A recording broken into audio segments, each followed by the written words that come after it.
Beautiful hospital structures here, built by the Nigerian Gas Company on railway compound at Itoki railway station in Ogun State, unoccupied. Ogun State at the moment has over 127 confirmed cases of coronavirus, about 76 active cases and 5 deaths. With the fast level of community transmission of the virus across Nigeria, cases in Ogun State are expected to increase in the next few weeks and possibly months, since there is no approved cure yet for the disease. At a time when the Nigerian Center for Disease Control is in their need of more isolation centers to manage cases, structures like this will no doubt be very useful, but they have been under lock and key. Several calls and attempts to get the Ogun State government to speak on the situation has been unsuccessful till the time of this report. This prompted our crew to embark on a fact-finding mission to Ogun State. On our way to Itoki, where the structures are built, we passed through a neighboring community called Abule Iroko. Abule Iroko is said to be a community of over 250,000 persons. This is the boundary between Lagos State and Abule Iroko community, a village under Ado, the local government area of Ogun State. The first challenge we encountered on this journey was the poor state of roads. At the point we had to park our vehicle somewhere and trekked to the health center, the only one said to be built by the government in the community. This is Akparadija Primary Health Care Center, the only government-built health facility in Abule Iroko community. They depend on these 2 overhead tanks for water supply. But now that they are not working, they have to rely on this makeshift tank for water supply. There is another one at Iloyi, a shop rented by the community, according to the health center for the Iloyi area. Then there is another one at Arije Loro area. All is Abule Iroko. Then this health center here is not good, it's not better. They treat someone anyhow. They collect too much of money, too much of everything. They treat someone anyhow there. Then this our environment is not properly okay. In the rainfall, everywhere look badly. Everywhere look badly. This is not something to call for. This place is supposed to be more very, very conducive because of people that is receiving treatment over here. You know, at times many people will come here. They will know if they won't even think that this place is hospital or even health center from the as in the way it looks like. It looks so nasty and dirty environment. The environment is not something to call for. Look at the road. Motor cannot enter. What if somebody is critically ill and they brought that person with motor? How can that person enter into the hospital? Community is not more developed. You understand? We don't have good care. We don't have good leader at this Abule Iroko. Everybody is doing his own, chop his own and go. This is a little bit I have to say. This is only one hospital we have at this only Abule Iroko. There's no other one. Even people say they are paying when they give birth there. They say, and I say, is it not government property? They say it belongs to government. They say they must pay. That's just I say. This I have a little bit to tell our government. If there is any help, they can help us at this Abule Iroko, at this community. They should try and help us out. By virtue of the location of Abule Iroko community, many say residents here ought to enjoy better healthcare facilities. But it is even a more disturbing situation with no good education facilities, bank, or a functional police station to address the security needs of the people. It's multifaceted. There are some responsibilities, especially the indigenous, that they need to take care of themselves. When you talk of toilets, some don't have toilet facilities. Some have, they don't make use of it very well.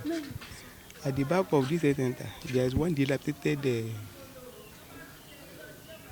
toilet, which is very, very detrimental to the life of the indigenous over there and the people that are using the health center.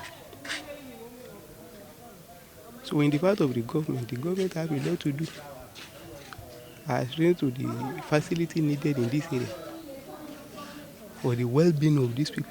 It has been a long time. There's been a lot of time people are suffering, you understand? But people are just keeping it inside their clothes. Even when people are dying good, there's still nobody wants to come out and voice out. This is what you are facing at this. The community is wide. If the number of school that they're supposed to have is provided, they need more than 4 secondary schools, and they have only one. And that only one was financed initially by the community. We expect to be benefiting from, at least from Lagos and then Ogun State. All the 3 major roads that led to this community are in real bad shape, very unmotorable. Sometimes back during the regime of the former governor of Ogun State, they published, it was in Punch newspaper that the 3 major roads will be constructed. We waited for that, we didn't see anything. Now we are still begging the present government of President Abule to come to our aid, to come and help us. As you can see, the place is called Abule Iroko, but it's not an Abule, it's a developed town. It's a developed town. If we can have good road, we know that our town will be a place for everybody to come into. As regards health facility, yes, we have 3 health centers in this community, but they are not up to 1. The first health center that is not far from here, there is no road to get access to the place. Even when you get there, they will tell you there is no drugs, there is no this, there is no that. We know the government are trying, they are doing a lot, but we want them to do more. We have a police station under construction. It's a community effort. We've been putting all our money, the community have been putting all money, taxing people, to bring money to come, and we've not received any government assistance on the police station. When there is no police station, no financial institution will be interested in coming in, because there's no security for their business, Educational institution here. It is poor. We have just one community secondary school, and they are overpopulated. So these areas, the government need to look at it, not just the COVID-19. We lack so many basic amenities here. And talk of any kind of social injustice reside here, because there is low educational institution, no industry, no financial institution. I can count and I can go on and on. The youth basically here work from their hand to mouth. And for the matured adults, the most prominent business in this community is the POS business.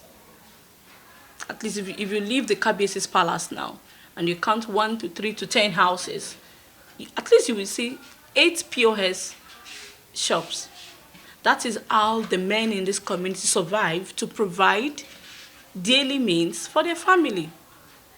So there is no means for any work or industry, at least to absorb them, you understand, or factory, so to say. So we also have some of our youth into bike business, NAPEP drivers. That is what they do. That is what they do. So if after COVID-19, because we are all looking at the pandemic, there are a lot of areas that this pandemic has touched. With the increasing community transmission of coronavirus across Nigeria, some wonder what could become the fate of the people in this community if they happen to be spread. It will be disastrous, because there's no proper care. There's no proper care. It will be disastrous. Thank God, there is no outbreak. We heard of it that over there was a victim. But thank God, we have not noticed that many other people have contacted it through that person. In this community, there was a victim. Over there, I heard of it, yes. Where did they take the person to? I don't know the person, but I heard of it that they have a victim. How long ago have you heard this? About 3 weeks ago. So if it is have been transferred to other people, there will be more victims. But thank God that they quickly discover the patient. To government to call for our aid to assist us, because if there is any problem, before we run to water, General Hospital is more than, it's about 10 kilometers to this place. Before person reach there, so this person will die already. We have tried enough to, and we are still trying to educate our people, to know what COVID-19 is all about. Wash your hands, don't shake anybody. Keep social distancing, We've done a lot on that. But the real thing, somebody said there is COVID-19 and there is hunger 19, People have been kept indoor on lockdown for a few months, for several months now. People are hungry. For a young chap like Animasha Okuma, who has lived in this community for over 12 years and aspiring to become a great scholar in the near future, as well as other residents of the Abule Iroko community, the provision of modern amenities and more attention from the government as soon as possible will go